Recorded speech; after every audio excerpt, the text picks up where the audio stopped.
કે એને આંબેડકર કરી નાખ્યું અને કાયમી રહે. આ ડૉક્ટર બાબા સાહેબ આંબેડકરની જ્યારે આપણે વાત કરતા હોઈએ ત્યારે ડૉક્ટર બાબા સાહેબ આંબેડકર સતારાની સ્કૂલમાં ભણ્યા, ત્યાર પછી મુંબઈની એલ્ફિન્ટન સ્કૂલમાં ભણ્યા, ત્યાં મેટ્રિક પાસ થયા, 12મું પાસ થયા, BA થયા અને પછી જેવી રીતે વાત કરી મનીષભાઈએ, રામજીભાઈએ અમેરિકા ગયા. અમેરિકાની કોલંબિયા યુનિવર્સિટીમાં મહારાજા સયાજી રાવની સ્કોલરશીપથી એની મદદથી એડમિશન લીધું. હમણાં થોડાક વર્ષો પહેલા આ કોલંબિયા યુનિવર્સિટીએ આખા વિશ્વની અંદર સર્વે કરાવ્યો 300 વર્ષના ઇતિહાસનો કે આપણી યુનિવર્સિટીમાં અરવિંદભાઈ 300 વર્ષના ઇતિહાસમાં સૌથી બુદ્ધિશાળી વિદ્યાર્થી કોણ? તો 300 વર્ષના કોલંબિયા યુનિવર્સિટીના ઇતિહાસમાં સૌથી બુદ્ધિશાળી વિદ્યાર્થી તરીકે ડૉક્ટર બાબા સાહેબ આંબેડકરનું નામ પ્રથમ આવ્યું. એટલે આજે અમેરિકા જે કોલંબિયા યુનિવર્સિટી છે એના દરવાજાની બહાર ડૉક્ટર બાબા સાહેબ આંબેડકરની પ્રતિમા મૂકાણી છે અને નીચે લખાણું છે સિમ્બોલ ઓફ નોલેજ, એટલે કે જ્ઞાનનો ભૂગવતો સાગર, જ્ઞાનનું પ્રતીક. ત્યાર પછી બાબા સાહેબ ઇંગ્લેન્ડ ગયા હતા અને ત્યાં એણે પુસ્તક લખ્યું હતું problem of rupees and its origin.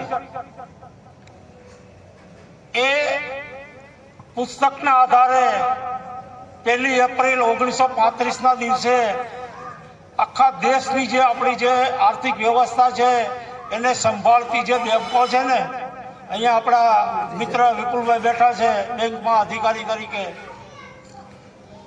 એ તમામ બેંકોનું કંટ્રોલ જે કરતું હોય, નિયમન જે કરતું હોય એવી રિઝર્વ બેંકની સ્થાપના આ problem of rupees and its ઓરિજિનના આધારે ડૉક્ટર બાબા સાહેબ આંબેડકરના પુસ્તકના આધારે થઈ 1935માં 1 એપ્રિલના દિવસે.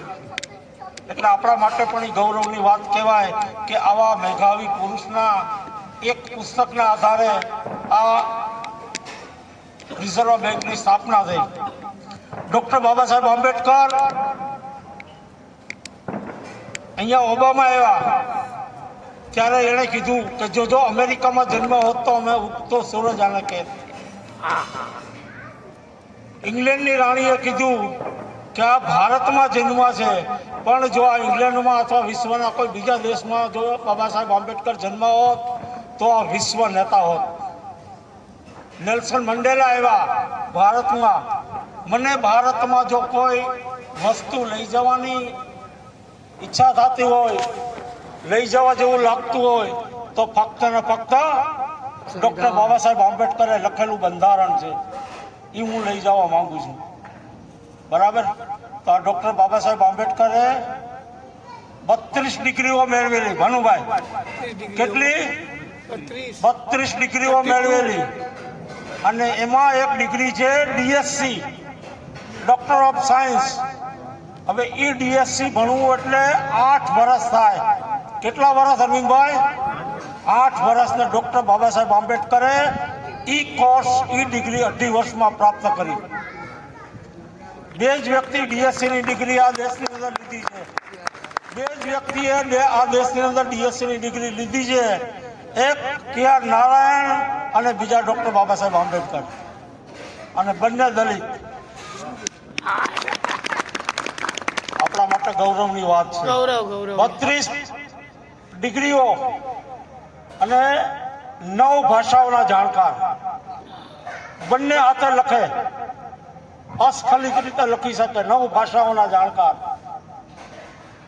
આટલી બધી ડિગ્રીઓ મેળવનાર માણસે આ બંધારણ લખ્યું અને જેની ડિગ્રીઓના કોઈ ઠેકાણા નથી અને GST રાતોરાત લાવ્યા અને ઈ કહે છે તમારે બંધારણ બદલી નાખવું છે.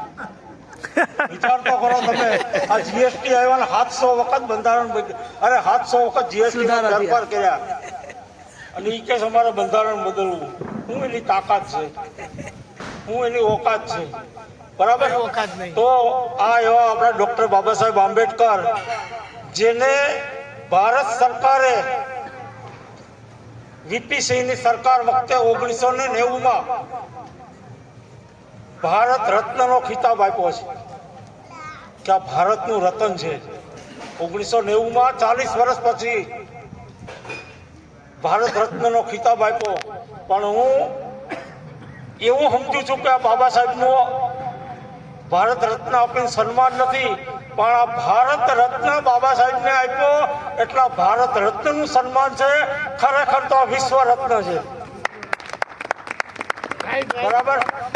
એવા ડૉક્ટર બાબા સાહેબ આંબેડકરે લખેલું બંધારણ, કે જે બંધારણની અંદર તમને મને માનવી હકો આપ્યા છે, તમને મને સ્વતંત્રતાના અધિકારો આપ્યા છે, તમને મને સમાનતાના અધિકારો આપ્યા છે.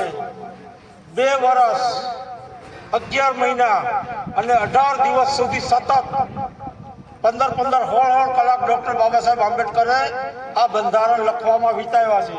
7 સભ્યોની કમિટી હતી, ડ્રાફ્ટિંગ કમિટી. એમાં 2 સભ્યો અમેરિકા ગયા, 2 મરી ગયા, 1 ગવર્નર બની ગયો અને 1 સતત રાજકારણમાં રહ્યો.